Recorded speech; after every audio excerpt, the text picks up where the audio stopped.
Are you ready for the Low Blows Network? Hi guys, Rick here. Before we get to this episode of Pattis New Yacht, I'd like to talk briefly about gambling because it'll be discussed a lot on this show. Gambling is supposed to be fun and accoutrement to your sporting weekend. However, it can also be debilitating and ruin lives. If you find that your gambling gets in the way of work, school or other activities, causes mental or physical health issues, causes any issues in your life, gives you financial stress of any kind or damages your reputation, then gambling may be a danger to you. If you spot any of these signs in yourself, stop gambling immediately, consult problemgambling.ie for all resources that can assist you and help yourself before it's too late. And now, on to Pattis New Yacht. Former pro wrestler Rick Nash and former Paddy Power insider David Kent are not good gamblers. They're sports fanatics who are determined to crack the code and make it rich on sports gambling or die trying. This time next year, we'll be millionaires. Follow them on their journey to eventual bankruptcy every Friday on the Low Blows Network with sports tips that made so much sense at the time in Pattis New Yacht.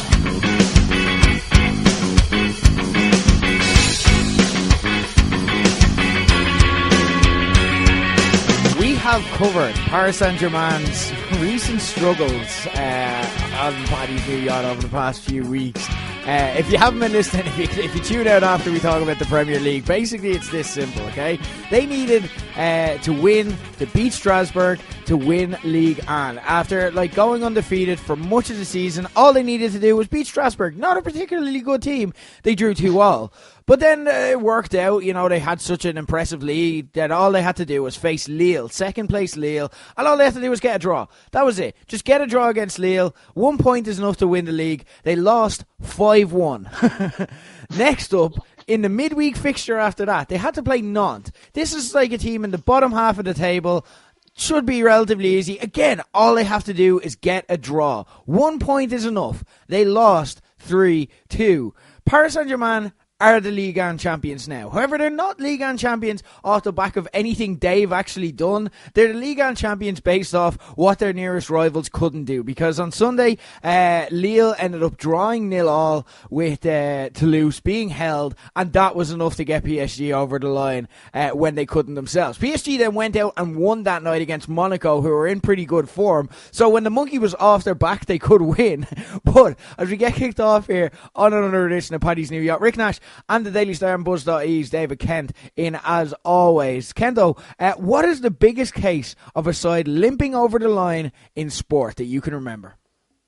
It's quite a personal one for me, and it's maybe, I don't know if it's because we're sitting seventh in the table now, but 2 years on, going back to 2017, and the League of Ireland, the greatest league in the world, and my beloved Cork City breaking every League of Ireland record possible, at least in modern times, by winning the first 12 games of the season.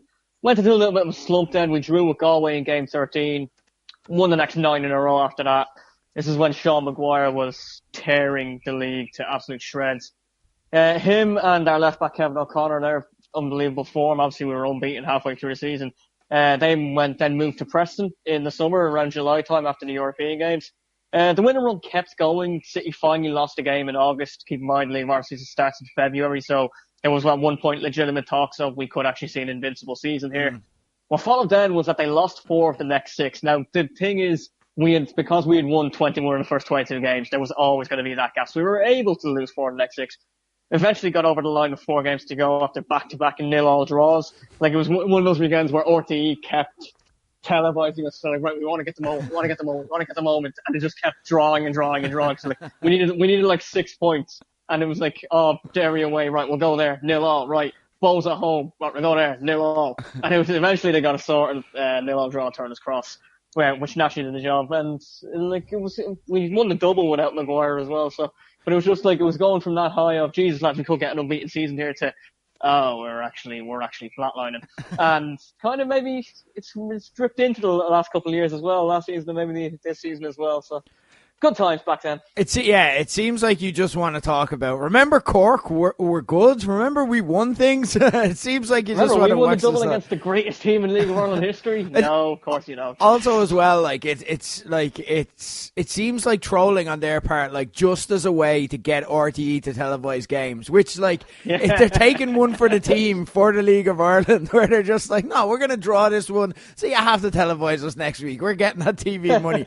Look, when John Delaney is in charge of it all, it needs must. You have to do unconventional things to get your TV payday. I'm going to talk about the Champions League, and I'm going to talk about the Chelsea side of 2012. Of course, Roberto Di Matteo coming back, very similar. The reason I bring it up is it's very similar to the Ole Gunnar Solskjaer story. Of course, maybe not the happy ending that we're going to get. Although, if we remember how Roberto Di Matteo actually went out of Chelsea, it could be similar.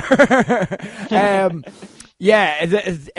against Bayern in the final of the Champions League, playing in Munich. You know, it was all set up for Bayern to win. They were getting a home Champions League final. It was the reclamation project, the height of the kind of Arjen Robben, Frank Ribery era, and Chelsea came in just to play spoilers.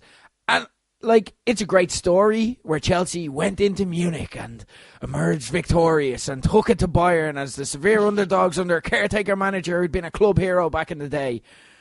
The match did not play out that way. Chelsea were dominated. They were absolutely destroyed. It was a FIFA game, essentially, where it was just like one of those games where the goalkeeper just played fantastic. Bayern had 35 shots on target to Chelsea's 9.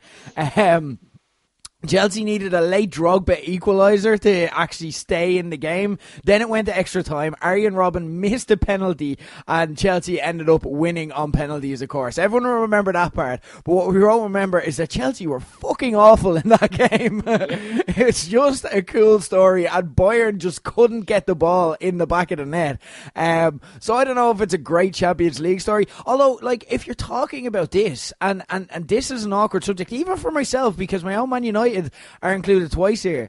Every British side who's ever won the Champions League could claim that they've limped over the line. Liverpool, 3-0 down against Milan. United, 1-0 down against Bayern Munich. Again, another untold story of the Champions League that you just don't hear, was that, like, United were awful in that game. That was a terrible game. It just has the most memorable ending to a sporting occasion ever. The most memorable last 5 minutes.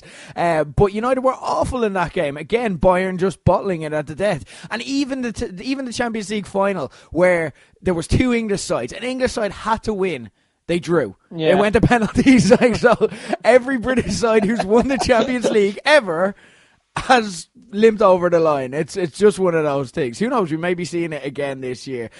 Big week in sport. Obviously, we had the Manchester Derby. We had the Dublin Derby as well earlier in the week. So we're going to be talking about the greatest league in the world. We're going to be talking about the Premier League, giving our tips for the weekend. But first, we're going to get kicked off, as we always do, with the news for the week. Because what we do on Pattis New Yacht, because we like all the sport, we want to try and mention as much as possible. We're even talking about snooker this week. It's great. But what we do with the news, we take our 5 main stories that we want to give our lightning hot takes about, because we only have an hour a week to discuss the entire sporting week. We package it all into one segment, put a minute on the clock for each story. In theory, we're probably going to go over. We call it the 5 and 5, and it gets underway now, because there were no twists or slips in the title races. Man City did a professional job in putting away Man United following the latter's 4-0 loss to Everton at the weekend. United are now on their worst run of form since the 60s. Is it time to worry about Ole Gunnar Solskjaer, or does the run that led to him getting the job enough to buy permanently, is that enough to buy him the benefit of the doubt until next season? I think, like, you have to give him the time to put his own mark on the squad. It's what he keeps repeating as well, is that, listen, some of these players won't be here next year, and to give him a transfer window is probably fair enough, but you do have to think that there's some of the United head office going, Jesus, we might have been a bit quick there, and it's something that we said as well at the time. We were like, okay, could they have waited until summer? Yes, possibly, but then you would have had a lot of questions about would United still have got in that form. It's all hindsight at this stage. I think, like, the performance on the last night in particular, but even on Sunday against Everton was one of the worst I've seen from a United team in a long, long time, even under Mourinho. And Mourinho always said that he worked a miracle to get that side to second last year behind City. So maybe there's a bit of vindication for him there as well. But no, I think Ollie maybe give him the transfer window he definitely deserves. He deserves the summer to try and get a squad in order. If they're still like this 6 games into the next season, he might not last till Christmas, but he deserves to get there anyway. He deserves it out of professional courtesy. But I think what we're seeing here is that something is rotten in the state of Manchester, and it has nothing to do with whoever sits on the iron throne that is the Man United hot seat. There, Jose Mourinho, Louis van Gaal, David Moyes, now Ole Gunnar Solskjaer. If the same thing keeps happening, maybe it's not the coach's fault. There's something wrong and something toxic. We don't know what that is. There will be a book written about this one day. It could be Ed Woodward. It could be that the entire atmosphere of the club. It could be player power in that they're giving all the power to their star players. But there is something wrong with Man United. And it's not about who the coach is. And that's not me as a long-time fan who sees Ole Gunnar Solskjaer scoring the Champions League goal in the aforementioned Bayern Munich game. Brought it up in the first 15 minutes. I think that's a record twice now. But it's not loyalty to Ole Gunnar Solskjaer that's making me say that. It's just the same thing keeps happening. The players just quit on the manager every time. We're getting these prima donna players in. And these managers are trying everything under the sun. They're motivated. In the David Moyes era, they're going in with the backing of Fergie. The Louis van Gaal era, give you the chance. Which, I don't know, however this pans out, the Louis van Gaal era could end up being the most successful post-Fergie era of United so far. The Mourinho era, he did have some short-term success before it all eventually fell apart. The Ole Gunnar Solskjaer era, they did enough to get him the job, and then they just quit on him. There's something wrong. We're going to see a book or a movie about this someday, and it's not related to the manager because it happens. It's happened to several managers now. It's happened to some of the best managers in the world in Van Gaal and Mourinho, and I don't know what that is. We don't know. That's the thing. It's something, but the club is toxic now. And it's like, as a United fan, I always say this, I'm relaxed about this crisis that we're going under because you know what, as a fan, I've got to experience more kind of glory and happy times than most fans will in their life of other clubs. So I'll just sit back and watch it as an observer with everyone else. But the club is toxic now, and it's fascinating to watch on a week-to-week basis. I don't know what the solution is. Maybe we need a change of ownership. Maybe Ed Woodward needs to go. But it's not on Ole. And it's not on any manager because every manager is running into the exact same problem. It's scientific at this stage. Anyway, moving on. That's a really interesting take on that because that's one I haven't really read. We've seen all these problems with Woodward. The way you're saying it is that no one actually knows what the problem is and you're not able to put the finger on it. I haven't heard that argument yet. You just need to interesting, but you just we can't know from being outside. And no one's speaking about it. No one's saying it because maybe the players don't even understand it, or maybe the situation benefits the players where they're having lunch dates with Ed Woodward and talking about fancy new contracts and stuff like that. Or we don't know what it is, but there's something there because there has to be. What else could it be? Mourinho can't do it. Solskjaer can't do it. Moyes can't do it. Van Gaal can't do it. We're getting in decent managers who have track runs of success. And they're not able to figure it out. So there's something more. We just don't know what it is, and we can't until someone comes out and just says, this is the problem. Fair enough. Moving on to rugby, and BT Sport had to issue a statement yesterday expressing their regret that their commentary on Saracens and England star Billy Vunipola during the win against Munster was misinterpreted by some viewers. Vunipola, who openly supported Israel Folau and continues to do so with comments such as, man was made to love woman and no one else, was painted as having the toughest week of his life in a redemption narrative by the channel, even getting given man of the match by Austin Healy. Was there a bit of an overreaction to BT from the public, or was it absolutely fair? What happens here is that sometimes you get these social issues and someone just pulls on a thread and the entire thing unravels. Last week we spoke about Israel Folau and we were like, there's a problem, there's an image problem with rugby. If you're a young, gay person who's still kind of finding yourself and whatnot, you might just avoid rugby and the whole scene altogether because the culture is toxic. I think what we saw through BT Sport is an amplification of that toxic culture within rugby, where it is not friendly towards homosexuals. It is not, because it's just, we saw it televised where it's like, oh yeah, whatever about that. Because the reality is, and I don't want to cast aspersions on anyone else, is that their reaction to this story says a lot about them and how they feel about it. I'm not saying they're homophobic. We don't know enough to make that claim on air. But I'm saying that they did not see the problem with this, and they saw it as a sporting story. That they saw it as light enough that it's a sporting story. So the depressing part about this story is that it just confounded everything. And the only bright spot about this was Gareth Thomas and Channel 4's reaction to this reaction coming out. And obviously, if you haven't seen it, Gareth Thomas gave a moving kind of assessment of the situation where he's like, I don't feel like Billy Vunipola, is a loving person. I don't think he accepts me within his sport. And we need more of that. And rugby needs to stand tall. And sometimes to get progress, you need to just go, what's the politically correct course of action? And then just go from there and force everyone into it. We've seen it in football in recent years, tackling racism and whatnot. Where it's like, I understand everyone involved doesn't feel this way, but we need to outwardly express this, and then slowly but surely change will come. And it's just a shame that in 2019, we've just learned that rugby is still very backwards in many ways, and it's sad more than anything. I think the reaction from the public, totally fair, because it is what it is. It's a disgraceful situation, and it's playing out when even broadcasters are disconnected enough from the situation where they can't, with a producer in their ear, going out live to the nation, they can't even, read the room, and that's how ingrained it is within the culture. I completely agree. I thought it was absolutely disgusting. And giving a man the match as well. Austin Healy, I expect nothing less from him, just given his history. But Billy Vunipola, I watched that match twice. He wasn't the man in the match. There was 3 or 4 better players on the Saracens team. There was even 1 or 2 on the Munster team who could have claimed that they were better than him. But just the whole, it's nice to see him smiling again, and he's had the tough streak of Mike. Like, if you're a gay Munster fan or a gay Saracens fan watching that, you're like, oh yeah, it's been really tough for him.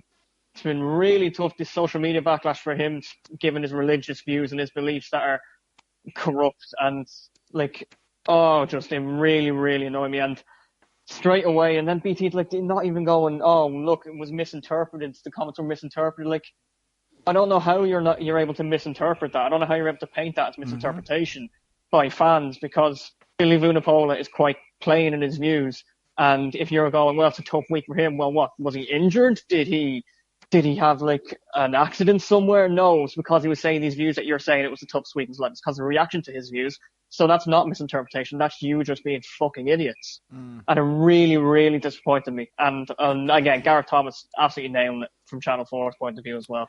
So at least there's some backlash to it, but professionally wise. But they'll move on. They'll probably say the same thing in the final. So we'll see what happens. BT Sport are that taxi driver who you're talking about the story, and he's just like, oh yeah, it was disgraceful, but what do you think about the social media back? And he's kind of just edging into can I say offensive things around you? That's BT Sport at this stage. It's a shame an entire TV company can't get the right measure of the story. Anyway, moving on to the pitch, and Leinster's bid to retain their Heineken Cup continued as they rolled over to Toulouse, a more one-sided final than many expected. Well, Munster lost their 3rd semi-final in a row to Vunipola Saracens to set up a mouth-watering final between the 2 holders of the last 3 Heineken Cups. But what's going so right for Leinster and so wrong for Munster at this stage every single year now? Yeah, it is very much a mental block with Munster. There's 8 semi-finals in a row across the Pro 14 and the Heineken Cup that they've lost. Leinster, I think they benefit massively from Leo Cullen. They went from Joe Schmidt. Okay, they had Matt O'Connor for a year. He didn't do it, but Joe Schmidt, proven winner, even now. But back in his Leinster days, obviously 2 Heineken Cups. He won a Pro 14 as well. I think he threw a chance to come in. Matt O'Connor had an off year, but then they brought in Leo Cullen, who was by far one of the more professional, one of the most underrated players in that Ireland squad from the early 2000s when the Triple Crown, etc. He's a proven winner back then. He never said die at you. That's the way Leinster play now.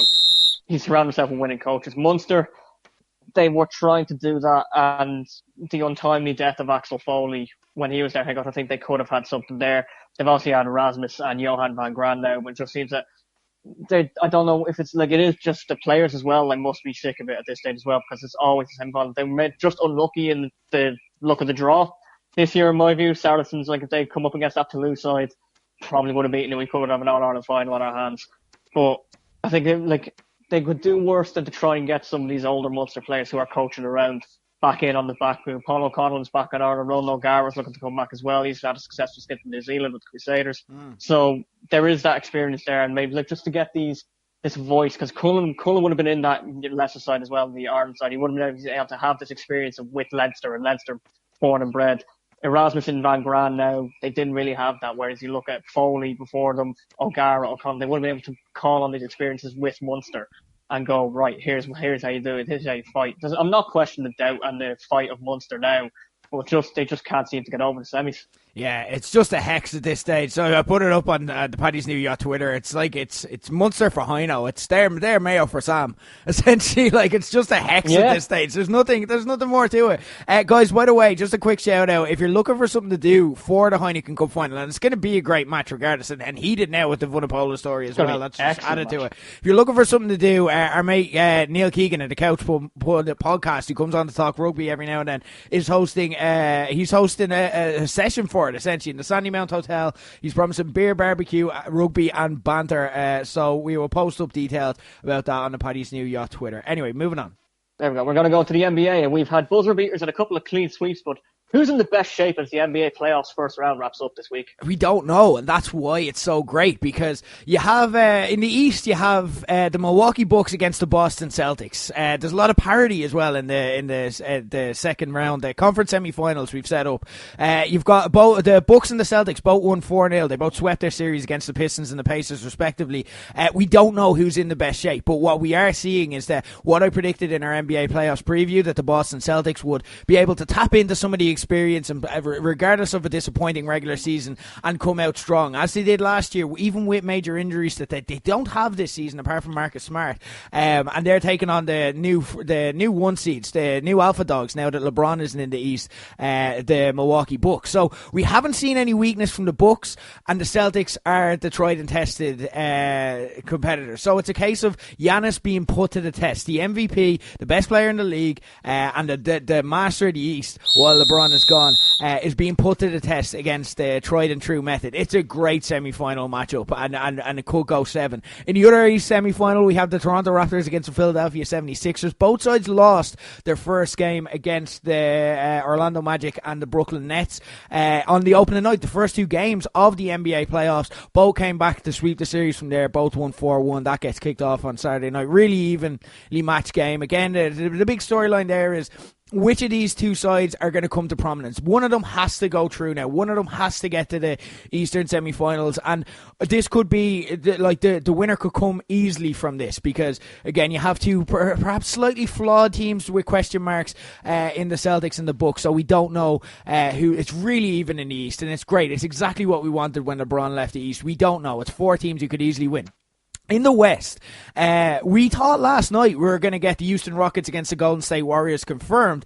The Houston Rockets ended up getting over the line against the Utah Jazz, who are a really tough matchup. It's the 4th and 5th seeds playing, so it should be that usually that's when it's about even. But the Houston Rockets did their job, 1-4-1 in the series, which is a great win against the Jazz, and showed that they are exactly who we thought they are. They are contenders.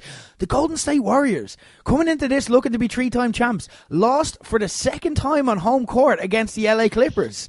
That's now 3-2, and they need to go back to LA. This could go 7 this series, and that is what is intriguing, because a lot of people are saying that the semi-finals between the Golden State Warriors and the Houston Rockets, which I still think we're going to get, is actually the Western Conference Finals, because they are in reality the two best teams in the West. They are the two teams who could win it all. The thing we're seeing now is that Golden State are beatable. They are there for the taking. I would not be surprised if the Houston Rockets took them out. Denver against San Antonio in the West, that's playing out exactly as I expected. It's looking to go 7. They're just tit for tat every game competitive. But I'd expect Denver to come out on top. They're leading 3-2. They're playing a clincher tonight. They're playing in San Antonio though, so San Antonio could win and send it to a Game 7 on Saturday night. And then the best story of the week. the Portland Trailblazers against the Oklahoma City Thunder. It's 3-1 in the series. After Game 3, which the Oklahoma City Thunder won, that was their first game of the series. They went down 2-1. They started shit-talking the Portland Trailblazers. That set off the Trailblazers. They lost their shit to the point that last night, on Tuesday night, the Portland Trailblazers down 2 with the clock expiring. Dame Lillard. We spoke about the Portland Trailblazers. Can they get over the line? They've disappointed so often in the playoffs. Winning 3-1, down by 2. This is going to be if they don't do something about this is going to a game 6, and this is where it could get meaty. Dame Lillard has the ball about 30 yards out, decides to do a step back jumper with the clock expiring. 47 points on the scorecard. Doesn't hesitate. He's actually just like swaggering up to it. He just takes a shot from 30 yards, way out. Nobody would take that shot. Shoots over Paul George. Paul George can't block it. It goes in as time expires. To wrap up 50 points for the game. Dame Lillard doesn't react to this. He doesn't celebrate. He doesn't jump around. What he does is he turns straight to the Oklahoma City Thunder bench and waves. And that is it. That's how he goes out.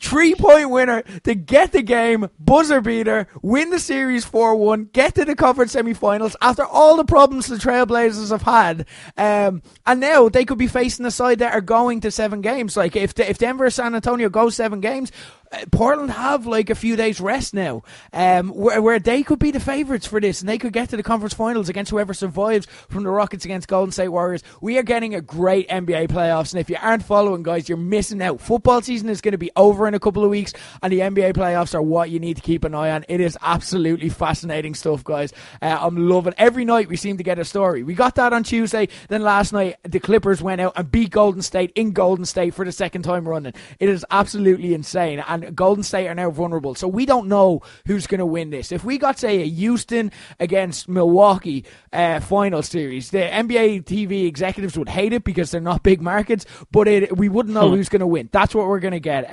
We're going to get something like that, and it's going to be absolutely fascinating. I cannot wait. Also keeping my attention this week, though, is snooker, because the Crucible got underway this week, and the biggest story so far is Ronnie O'Sullivan crashing out to amateur James Cahill in possibly the biggest Crucible upset ever. Who's the new favourite now with the GOAT eliminated, though? Who are you looking at? I think there's a tie that starts on Saturday, I'm going to say it is, the second round. It might be Friday. Basically, the winner, Joe Trump against Ding Junhui, is who I'm looking at. I can be talked into maybe John Higgins, Stuart Brigden. Like, there's a load in the top half in particular as well that you can easily talk into. And with snooker, it is the World Championship where you do get the kind of the upset winners, like you like to the Dots, the Ken Doherty. Even back when he took it, he wasn't meant to be in there at all. But like, I see a lot about Neil Robertson, but we know he's had like problem staying up with gaming. Like a couple of World Champions ago, he actually admitted that he stayed up all night playing video games. So his focus was just off. Don't know about him. Trump nearly got knocked out himself in the first round. Did you see the final frame? He did a great Corporate Keane impression to get himself into position to close out the win. He basically, for anyone who doesn't know that, he just did a double, which is very similar to what Corporate Keane did last year to beat Jay Money in the best pool game of all time. But then Ding Junhui is that, like, he's a wily old fella. You're like, oh, okay, he can easily do it. But the winner of that is I'm going to say get to the final. Definitely. I don't know. I can't call a winner though. There's too many around. I'm liking Judd Trump as well. Like, he's had a great season, won the Masters, beat Ronnie O'Sullivan convincingly in the final a couple of months ago. He's having a great season, picking up a lot of ranking season titles. Again, I wouldn't read too much into him nearly getting knocked out by Unnu. I love that because I was just watching the whole thing. Every time he made a bad shot, I was just going, oh no. I wouldn't read too much into getting kept to a final frame because, like he did in the last session, he came back firing. Like, he had a 1-4-1 break at one stage, and then, yeah, of course, won the final frame in style. Like, snooker, you have to judge. It's very like darts in that it's like, if you see a player win like a cup final or get a big upset, like James Cahill's going out in the next round. Like, he's won his tournament because he's beaten Ronnie O'Sullivan. So the same kind of logic applies as the darts world championship as well. Judd Trump, like a heavyweight getting actually battle tested and coming out on top, that usually ends up meaning that they come out stronger as it goes because they haven't had an easy ride. For example, I think you had Sean Murphy winning his first round match 10-0. He's someone that I'm looking at that hasn't got tested yet. Barry Hawkins as well, a multiple time semi-finalist, coasting in his game. So he's someone else who's liable to get caught. Judd Trump is battle tested now. He's having the season of his life. He's the favourite for me. I hope he wins because, to be honest, I don't like recent years. You've had the likes of Mark Williams and John Higgins winning. It's like, what does this tell us about the future of snooker? The players who were good 10 years ago are still good. You know, I want to see the young guns win. I want to see the Judd Trumps, the Mark Selbys, etc., the future come true if we can't have Ronnie O'Sullivan doing mad shit. So I want to see him win. I think he's going to win. I'm definitely going to be keeping an eye. Love a bit of Crucible, I have to say. Anyway, guys, that is the sporting stories of the week. We went way longer than 5 and 5. But anyway, we're going to discuss the Premier League and give our picks for the weekend ahead. Guys, the Prediction League is back. Only a few weeks left. It's the last weekend of our April contest. We will be doing a May contest as well, so get involved in that, including a Champions League special final where there's going to be, it's not just going to be one normal game. We're going to have a load of bonuses on the line for the Champions League to finish the Prediction League in style. So get involved if you want to add a bit of spice to your sporting weekend. All you have to do is get onto the Pattis New Twitter, at Pattis New Yacht, all one word. Quote tweet the tweet that goes up with the Premier League fixtures for this weekend. Give us your predictions for every game. You get 1 point for the correct outcome, you get 3 points for the correct score, and you get 2 points if your anytime goal scorer scores. It's that simple. 6 points per game. There's prizes for the yearly contest, which Darren Alam looks to have summed up, but he forgot to get his predictions in this week, and if he does that another time or two, it's wide open yet again, so it's interesting. But we also have a monthly prize as well, subscription to Low Blows VOD. So even if you haven't played along, get involved now, and there's still something to play for. We're going to give our predictions because we want to get involved, but it's not fair if we win every month. We're the host of this, so what we do is we handicap ourselves and we give our predictions now on Thursday. You have until Friday evening before the Liverpool-Huddersfield game, but we have to lock them in now. So as soon as the words come out of our mouth, our picks are locked in, regardless if a player goes down injured and he's our anytime goal scorer. That's just tough shit on us. So we shall see how we get on. Kicking off with that Friday game, Liverpool against Huddersfield, and it feels like Liverpool's treat after a tough week in which they had to cheer on Man United, and it came to absolutely nothing, which I'm not going to lie, I couldn't enjoy the game as a United fan, so I did enjoy that. And yeah, look, it would be pretty hilarious if for some reason this was where it all fell apart for them, but come on, it's not. The form guide has this as a team who's won their last 6 versus a team who's lost their last 7. It's as simple as that. Huddersfield have won once away from home all season, haven't scored in their last 7, and they face a Liverpool side who've kept a clean sheet in 10 of their 17 matches at Anfield this season and conceded just 10 goals total there. I've got Liverpool winning this 4-0. I've got Man Utd to score. Yeah, I think I'm now accepting that Liverpool are going to get 97 points and lose the title. Their fans should too, because that's looking like their reality. Maybe comfort yourselves with the Champions League title. I don't know. It might work out. We've talked for weeks about how certain results we looked back on as chances missed for Liverpool or Man City. Surely Poole will now regret that 0-0 on Old Trafford, given what's happened since. That'll be the one that they go, oh, lads. Easy pick for me here, though, despite all the pressure being on them, and Huddersfield having nothing to play for. 3-0 Salah. I don't think so. And I said like that a few weeks ago that they would look back on that, but I genuinely don't think so at this stage. Like, if they win out and they lose, it's just shit. It's not like on them. It's not like 0-0 at Old Trafford. It feels different saying it now than it did a few weeks ago. You know what I mean? Like, I know the performances we take into account. If they'd have looked at that at the start of the season and I said, do you want a 0-0 at Old Trafford where you're competing for the title? They'll say, yeah, go on, give us that. We'll take it. I think it's just shit on them, and it's just a testament to how well Man City have played this season if that does indeed happen. I have to give credit. They're just winning every week, and they're doing it ugly, they're doing it pretty, they're doing it whatever way they need to. They're playing like champions, but the problem is City just have 1 point more. Moving on to the Saturday games, the early game, Spurs against West Ham and David Kent. We have one golden rule here on Pattis New Yacht when it comes to the early. What is that? On 3. 1, 2, 3. Don't bet on the early. Well, Spurs did something on Tuesday night that their challengers for the last 2 Champions League spots have struggled with lately. They won. They made a meal of it now. They needed to wait until the 88th minute for Christian Eriksen's difference maker against Brighton, but 3 points are enough, however you can get them in squeaky bum time. With one eye on Ajax next week, they'll likely rest players knowing that Chelsea and Man United will take points off each other, and Arsenal are playing like it's the late Wenger era, but I still fancy them here. Keep in mind as well, Son Heung-min suspended for the first leg of the Ajax game, so he'll be playing here. They've quietly turned the new stadium into a fortress as well, winning all 4 games there so far and conceding none, while West Ham haven't won away since Christmas time and haven't won at all in 4. So this is easy for me. I'm going to make this bet safe. I'm going to say it out straight here. Spurs 2-0, Son to score. Yeah, I mean, they were made to work extremely hard by Brighton midweek. Came up trumps like onto Eriksen, who's having a serious run in the new stadium, and they're back on home turf again. They've won 8 of their last 10 games there, and that kind of makes West Ham the perfect team to come visiting. Hammers on a rotten run for themselves. They briefly stopped it by last week's 2-2 draw with Leicester, although you'd forget that they were ahead twice in that game. Hammers would have run 9 straight away games where they've conceded at least once. I reckon that happens again, and it happens comfortably. 3-1 Eriksen. Okay, moving on to Crystal Palace against Everton. The battle of last week's 2 Super Sunday heroes as Palace follow up their heroics against Arsenal, against an Everton side who made babyface Ole Gunnar Solskjaer look like he needed his mummy. But Palace's heroics came, as they always seem to have this season, away from home. Only Huddersfield have a worse home record than them this season, so there's that too. The thing with Everton, though, is that despite their recent run of good form and despite how good they looked, we predicted they'd look good last week because they tend to do better when they're playing a big match with eyes on them, preferably a Super Sunday, and they struggle in the manageable games. Case in point, sandwiched between big Super Sunday wins over Arsenal and Man United, a loss to Fulham. So give me a 1-1 draw here, and let's not overreact to either side's win last week. Sigurdsson's score. Yeah, and weird quirk is we have a team who's much better away from home, hosting a team much better at home. Everton fans must be frustrated that they haven't been able to dominate teams as easily as they did to Man United last weekend, while the Eagles are misfiring badly at Selhurst Park. 41% of their home games this year have seen them fail to score, and the only side to pick up less points on their own patch, Huddersfield.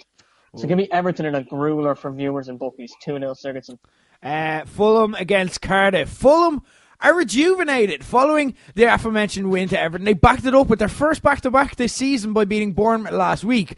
All it took for Scott Parker's men to get the finger out. What was the secret, Scott? How did you do it? Relegation. What a weird side. As for Cardiff, it's time to shit or get off the pot, to be honest. Their win over Brighton last week and Brighton's Mission Impossible run has given them hope of survival, but while they haven't disgraced themselves in recent games against Liverpool, City or Chelsea, the name of the survival game is getting points on the board, and they need at least 4 from their last 3 to have any hope. With Palace's much heralded away form and the last day clash with Man United still to come, United may be still chasing top 4 after this, the 3 points of that 4 needs to come from this game. And I think they're going to do it. Fulham's form hasn't seen them beat a side with something significant to play for. Their players are playing for their jobs. Cardiff's are playing for survival. Cardiff win on motivation, quality negligible, form kind of irrelevant. They're both 2 relegation teams. 1-0 to Cardiff. Sol Bamba to score. I mean, absolute ew game for bookies. 0-1, it must be fairly annoying. His side are trying to stay up in the division. They're against an already relegated side, needing all 3 points. But the problem is that already relegated side are in the best form they've been in all year, back-to-back wins, and Fulham fans have confidence in Scott Parker before he gets sacked next February for when they're struggling in the Championship. Cardiff have only kept 1 clean sheet at home all year, though, so I'll give Warner to men the benefit of that with the scoring with FMQ. 1-1 Camarasa. Southampton against Bournemouth, and if you're looking for a trendy second team to support in the Premier League next season, you could do a lot worse than Southampton.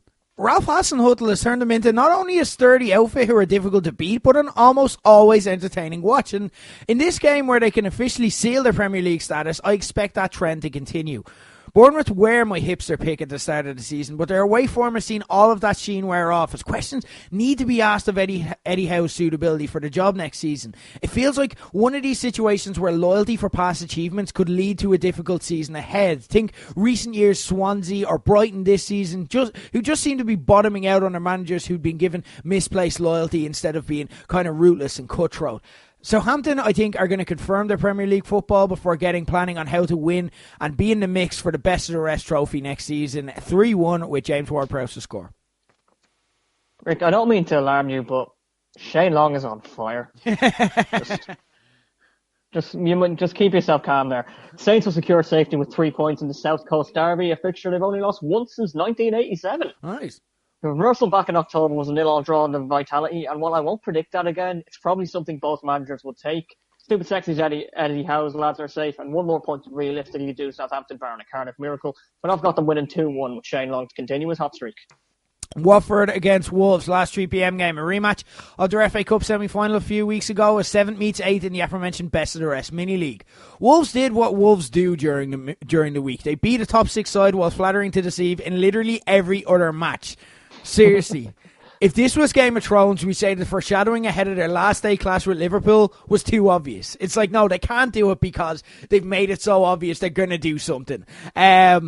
But that's for then, and where they struggle is against their peers, or particularly randomly against sides down the bottom. Oh, and also away from Molineux, which they are here. They haven't won away in the league since the 2nd of February. Meanwhile, Watford haven't lost, period, to a side outside of the top 6 since the 1st of December. Give me Watford here, 1-0, Troy Deeney to score in his return.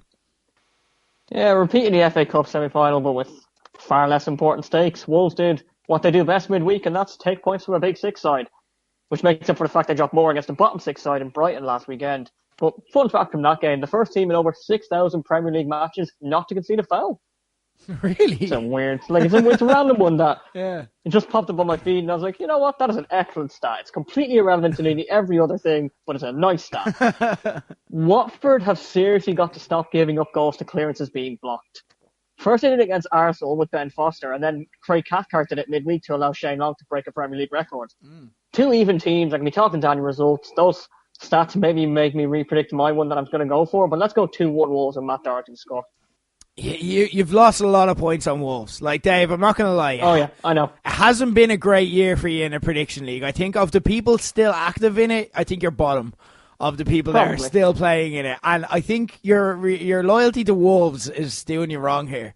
I see no reason to pick them. It isn't a top 6 side. They're 7th, they're close, but like they're not top 6. So I don't know. I think you're in for another disappointment on that one. I'm not going to win the prediction league either way, so I might as well just go. Like, wait till you see what my picks are next week. All right, interesting. Moving on to the 5:30 game on Saturday evening. Brighton against Newcastle, and there's must-win games. And then there's this. Brighton's last 2 games see them travel to Arsenal and host Man City on the day. If the latter, if their form continues, will need to win to claim the Premier League title. And as we've covered before, Brighton aren't giant killers. They are the anti-Wolves. They do not get points against the top 6. So this is their last realistic shot for points. The problem is that only Huddersfield are in worse form than them coming into this game, while Newcastle are one of the form sides in the division right now, as Rafa looks to pad his CV for either a big coaching job or a big contract renewal during the summer. A lot will depend on how the Cardiff match finishes here, because that's going to set the players' mindset going into it. If Cardiff fail to win, Brighton may breathe a little and get caught, although a win would then almost certainly assure their survival. But I think Cardiff are winning their game, and I think the players will all understand the stakes here for Brighton. Even if winning has become an impossible task for them, they've been difficult to beat or score against lately, so I think they're holding Newcastle to a 0-0 draw and then just praying for favours for the rest of the season. Who's to choose here? The side that hasn't scored in 10 hours of football with all the motivation, or the side who has back-to-back wins with not as much motivation and similar quality squads? Rafa Benitez, for me, is the man who controls the title race, but that's a couple of weeks away, and he'll want 3 points here to help convince the board that he's worth investing in. Brighton, on the other hand, can relegate Cardiff if the Bluebirds lose at 3 p.m, so they'll know what they have to do, sending motivation skyrocketing. And I'll tell you what, they need a hero to do it, and there's only one man for the job. So I'm going to go for 2-1 to Brighton, and a first goal in English football for their top scorer in the Irish Division last year, Alaris Jahangmash, to secure their safety. And then he'll immediately leave, and it'll be like in a Shield Campion moment for Cork City. He scored 1 goal in the cup final, didn't do anything else for the rest of it, but he's already a legend. Moving on to the Sunday games. I really hope that happens. Sorry, hang on. You say I've been losing points on Wolves, but I lost about fucking 50 points for the first 9 weeks of the season predicting Alaris Jahangmash to score. That's where I've gone wrong. This joke needs a payoff. I hope it happens. I'm praying for you, Dave. Oh, imagine. Leicester against Arsenal, the 12 p.m. game on Sunday. And what happened to Arsenal? Seriously, what the hell? We can write off Chelsea stuttering. That's what they've done all season under Sarri. United may have jumped the gun in appointing Solskjaer permanently, but these back-to-back losses for Arsenal are absolutely baffling. Is it because Unai Emery wants to win the Europa League? Seriously? Or is it just mere complacency? Their remaining fixtures are against Brighton and Burnley, along with their competitors' own struggles. That may make it so that Emery can afford this wild flight of fancy and still sneak into fourth on the final day. But I think it's getting worse before it gets better for them. Seriously, I hate this game for Arsenal. Leicester are the form side in the league after Poole and City, with Brendan Rodgers having just enough ego to want to claim any kind of bragging rights in this first half season, and the best of the rest mini-league seems like enough to work with for now. Arsenal still waking up on a Sunday morning in a stadium that can undo the best of them. Give me Leicester here, 2-1 Vardy, and I'm not particularly fussed about it. I'm confident in that pick. Completely agree. Foxes did well to fight back twice against West Ham. Well, Arsenal completely shot the bed both home and away, went against Palace last weekend, and a thumping from Wolves midweek. While the top four races now out of their hands, they do have a Europa League semi-final next Thursday, and I can see Emery turning his attention to the competition he loves most during the week, and that can secure them Champions League anyway. So even if they lose out in the top four, they're only 180 minutes away from the Champions League. Yeah. Either way. So give me Leicester, and it's an easy choice. 3-1 Vardy. All right, moving on to the 2:05 game on Sunday. Yeah, it's back. Burnley against Man City, and they couldn't, could they? They couldn't. If this was like me last week, if this was career mode in FIFA, City are drawing 0-0 here with 16 shots on target and heroic performance from Tom Heaton in goals for Burnley after doing the hard part and eking out wins over Spurs and United. Seriously, anyone who's played career mode knows this. You do the hard part. You're looking forward to these two big games all season and you're like, they're the games you need to win. You do that and then the keeper is just unstoppable for a shit team in the next game and you just lose, you draw 0-0 and you're like, what? Why did that happen, FIFA? Why did the AI get so much better for fucking Burnley? I'm talking myself into this already. Imagine. No. City. This is what I was like with Cardiff last week. Imagine City ended up, hear me out, gifting Liverpool top spot because they suffered from Liverpoolitis. Imagine! That's exactly the kind of mental, inexplicable, weird shit that makes us obsessed with football. And it happens all the time for no reason. Paris Saint-Germain, we spoke about it at the top of the show. Sometimes the squeaky bum time is just where weird shit that makes no sense happens. So I'm going for it.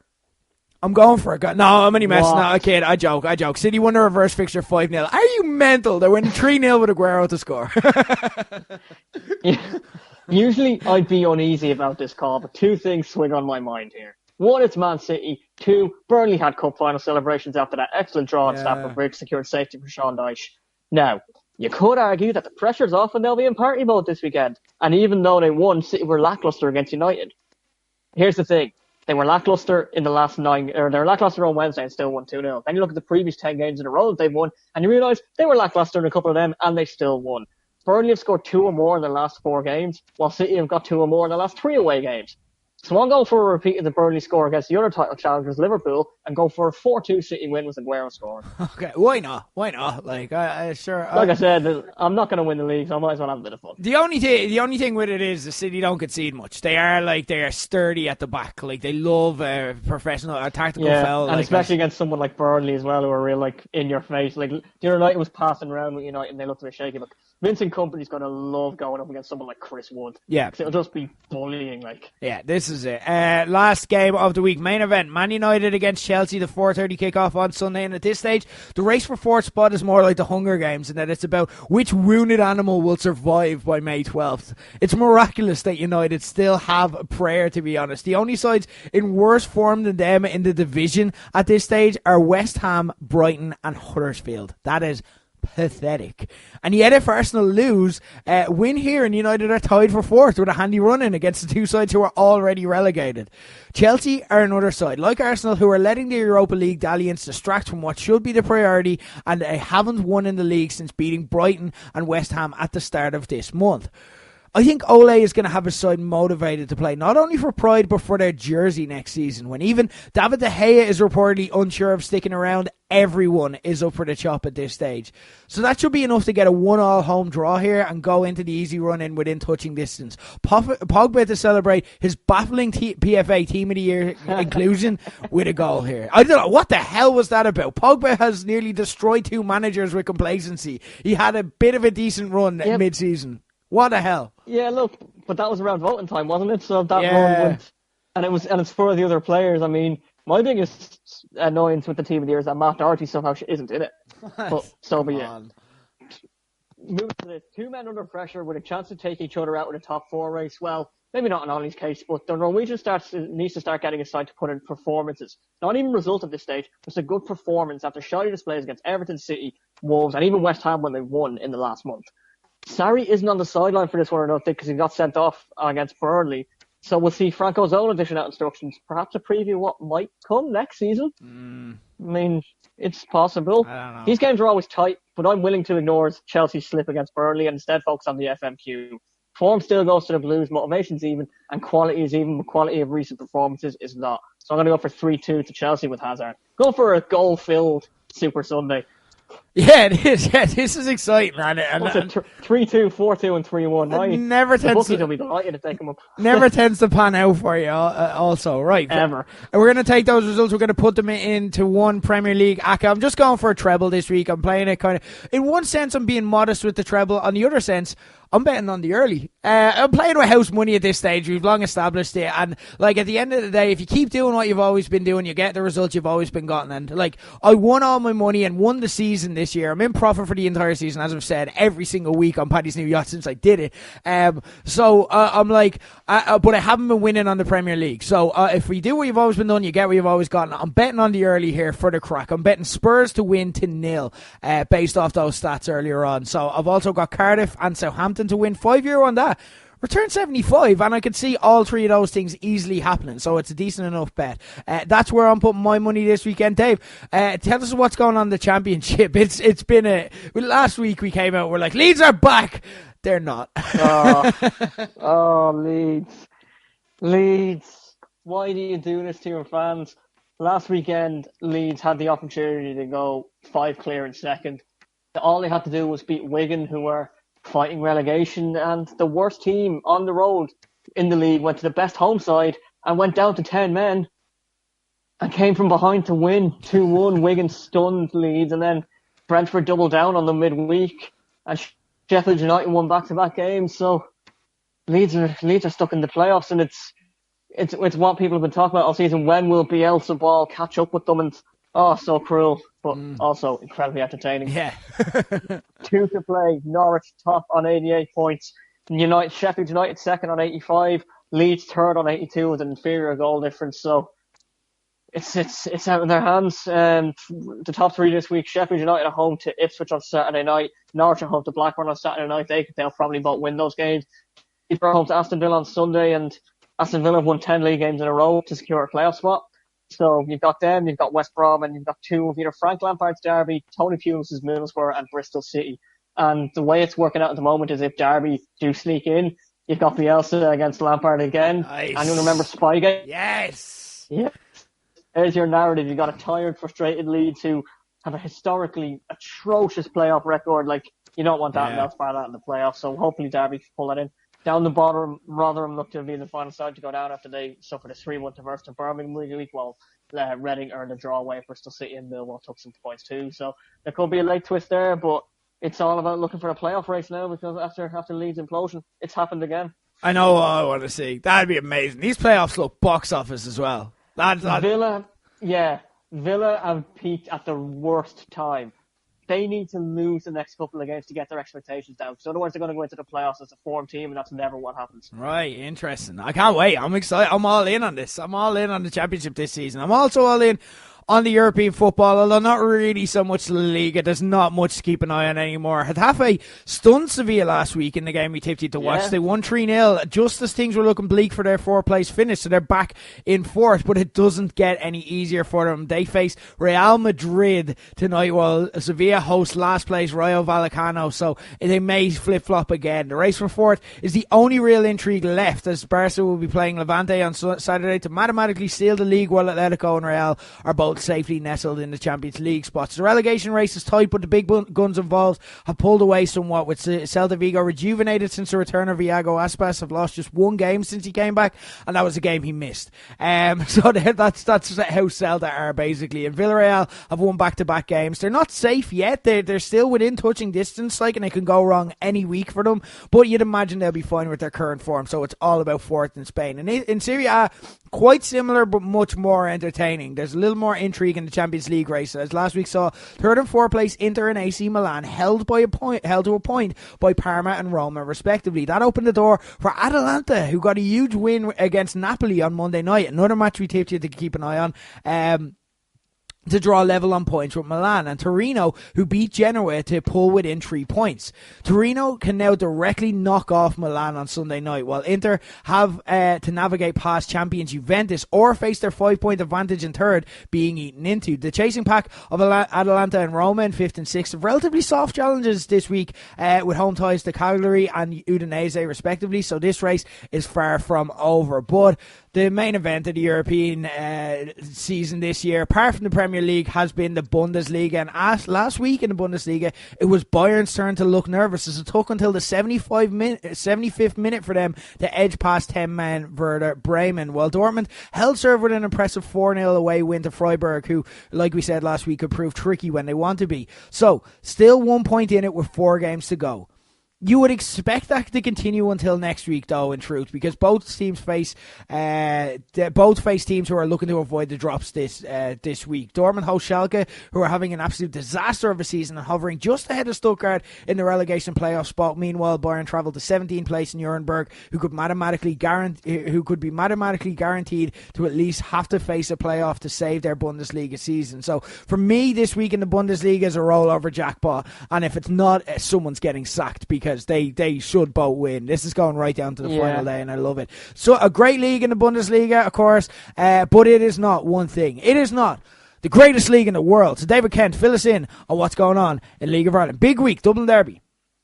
Yeah, and it appears that something has changed dramatically in the Irish attitude towards the League of Ireland. Yeah. And the reason I say that is because on Tuesday night, the Tuesday after a bank holiday weekend, and the first one of the summer as well, spring, summer time, the first major bank holiday of the year, 6,500 people were in Tala Stadium to watch that Dublin Derby. That's a record league attendance for Tala, even though it's been open for nearly 10 years. And even the Friday before that, we had the first division, we had Bray Wanderers against Drogheda. Bray Wanderers, who, if you remember last year, I was talking about the chairman calling the town of Bray like North Korea to deal with, and the business of Bray. They managed to get 1,500 people into the Carlisle grounds for their game against Drogheda last weekend in the first division, which is a graveyard of Irish football. It just seems that people are finally turning on to the idea of the local football, and there might actually be something. Tuesday night was an excellent advertisement for the league. You had 2 great teams. You had Irish internationals on the pitch. You had former Irish internationals on the pitch. You had 2 nice managers playing the right style of football. You had a packed house in a great stadium. It's the potential, really showed the potential for what the league could be over the next few years. And even on the pitch, there was hilarious drama.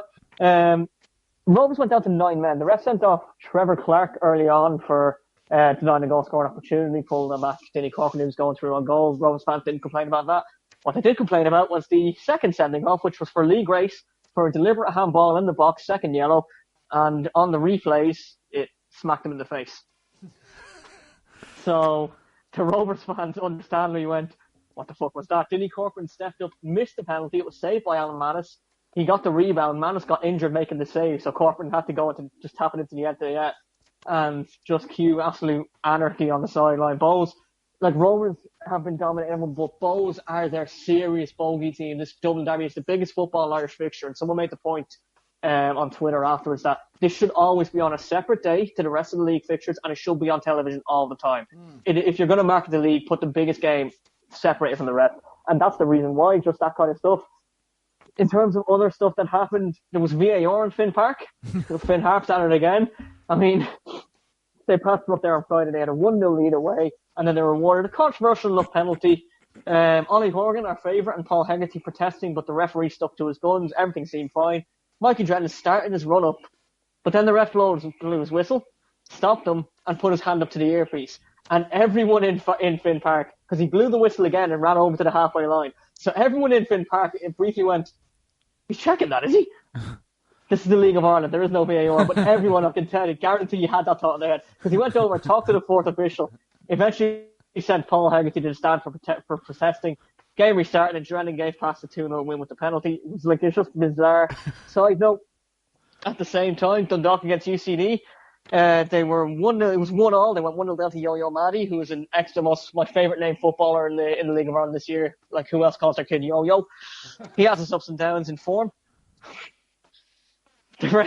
No, I'm not giving you that. No, the pause for laughter. No, I'm not giving it to you. Sorry. No. It looked like Dundalk had gone 2-1 up when Michael Duffy struck a brilliant volley into the far corner, but the problem was the referee blew the half-time whistle as the ball was dropping. So he blew it up and as the third whistle. You don't wait 3 whistles for a half-time. So the first one came when the ball was dropping. The last one came when it was in the top corner. Just much everyone's amusement.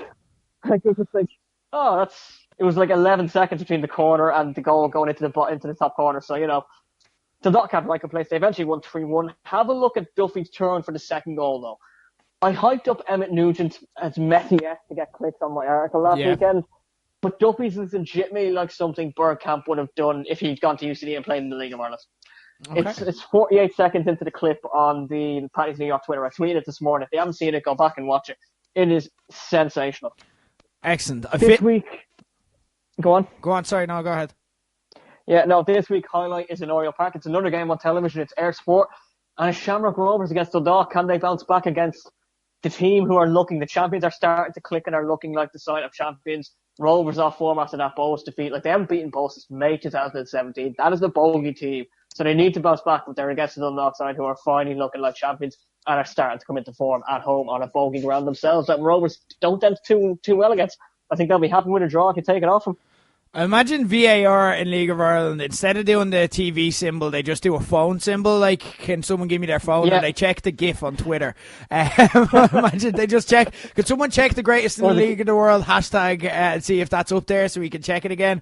But yeah, I feel like you have to mention Derry City. We've got UCD in there, Shamrock Rovers to keep Declan Byrne happy. For James Malloy, I feel like we have to show some love for Derry City as well, because I didn't realise this. I feel like there's some bias at play here in your League of Ireland coverage, and you're deliberately ignoring Derry's accomplishments. Oh, no. Hang on. Myself and Cork City and Derry City fans, very amicable since 2005, when it was the 3-way decider for the title. Cork City against Derry City on the last day, but if it was a draw, then Shelbourne would have won the league in 2005. Cork City eventually ended up winning 2-0, and at the end of the game, all the people on the pitch went down to the away end in Turner's Cross, and there was 300 or 400 Derry City fans there.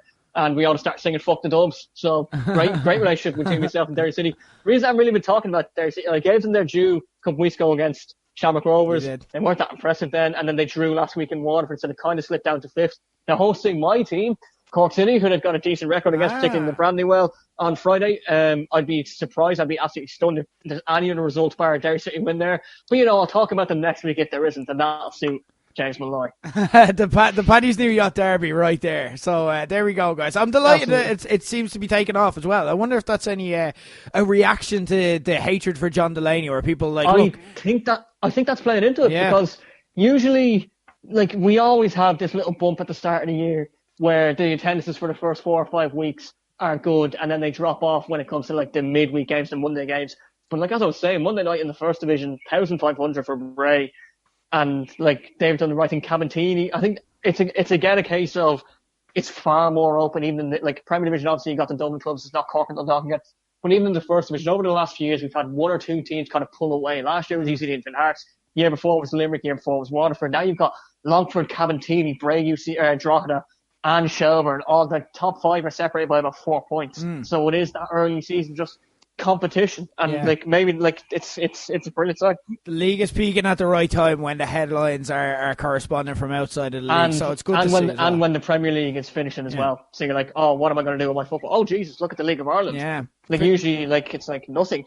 Fingers crossed. Anyway, look, we've been pumping the league. Well, you've been like I won't claim any credit. You're getting more and more interested by the week. I see. Though you're actually giving more opinions on it. Yeah, I'm into it. I'm getting there. Like slowly but surely. You may like during the summer, you may fully convert me yet. We shall see. Anyway, look, guys, as we finish off the show, the stakes are very, very simple, right? Kento, this is our fourth last show of the year. Kento, you are losing by 3 in our Kent on Kent quiz. That is where we quiz David Kent on stories he's reported for the week. We have 3 questions. If he gets 2 or more, he gets the point for the week. I'm winning by 3. So if I win 1 more, I win the entire season. Kento was losing, though, by 5 a couple of weeks ago. He's won the last 2, so he is pulling it back. There may be a dramatic final day showdown, though not if I can help it. Though we are making the questions more gettable, so to give him a chance. So we don't ruin the season, right? To get the drama, yeah. Stories you've reported, 3 questions on the clock. 3 questions now, 2 or more you have to get. You've been quiet in the sporting front, so we're going to diverge from sport for a couple of the questions this week. So we'll see how that goes. Sometimes that can go really well for you, sometimes really badly. We'll see. More often than not, bad. Question 1, your sports question. You reported that Robbie Fowler is set to be given his first management job in Australia. Really simple. Who will he be managing? Brisbane Roar.